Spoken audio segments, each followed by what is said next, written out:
Hey, what's up guys, and welcome back to my reading journey. Hope you're all doing absolutely fantastic, and today, as usual, we're going to continue with Aristotle's Nicomachean Ethics. And we're going to start with the third book, Preconditions of Virtue, and its first chapter, Voluntary Action. So let's get started. Virtue, then, is about feelings and actions. These receive praise or blame if they are voluntary, but pardon, sometimes even pity, if they are involuntary. Hence, presumably, in examining virtue, we must define the voluntary and the involuntary. This is also useful to legislators, both for honors and for corrective treatments. It seems, then, that things coming about by force or because of ignorance are involuntary. What is force has an external principle, the sort of principle in which the agent, or rather the victim, contributes nothing. If, for instance, a wind or people who have him in their control were to carry him off. But what about actions done because of fear or greater evils, or because of something fine?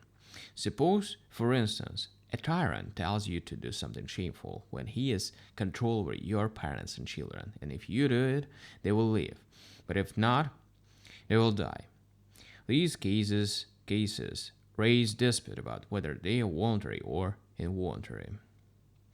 However, the same sort of unwelcome choice is found in throwing cargo overboard in storms. For no one willingly throws cargo overboard without qualification, but anyone with any sense throws it overboard to save himself and the others. These sorts of actions, then, are mixed, but they are more like voluntary actions, for at the time they are done, they are choice-worthy, and the goal of an action accords with a specific occasion.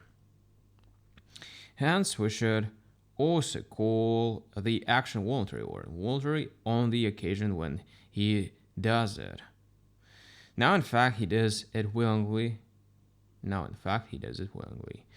For in such actions, he has within him the principle of moving the limbs that are the instruments of the action. But if the principle of the actions is in him, it is also up to him to do them or do not them. Hence, actions of this sort are voluntary, though presumably the actions without the appropriate qualification are involuntary, since no one would choose any such action on its own right. But for such actions, people are also sometimes praised whenever they endure something shameful or painful as the principle of great and fine results.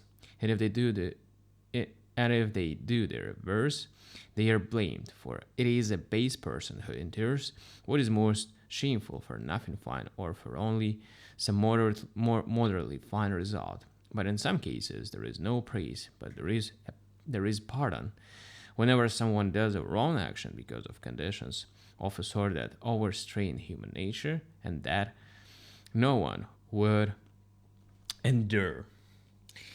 Alright guys, so we've done with the first part of this long chapter, and we're going to continue tomorrow with the next one. Thank you for joining me in this reading session and this video. Hope you enjoyed the journey. See you tomorrow. Bye.